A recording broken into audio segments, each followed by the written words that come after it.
والتين والزيتون وطور سينين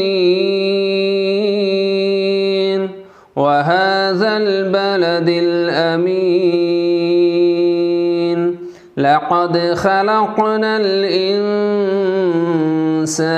في أحسن تقويم ثم رددناه أسفل سافلين إلا الذين آمنوا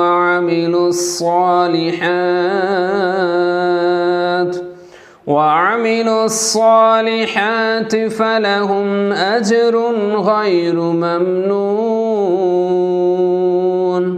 فما يكذبك بعد بالدين أليس الله بأحكم الحاكمين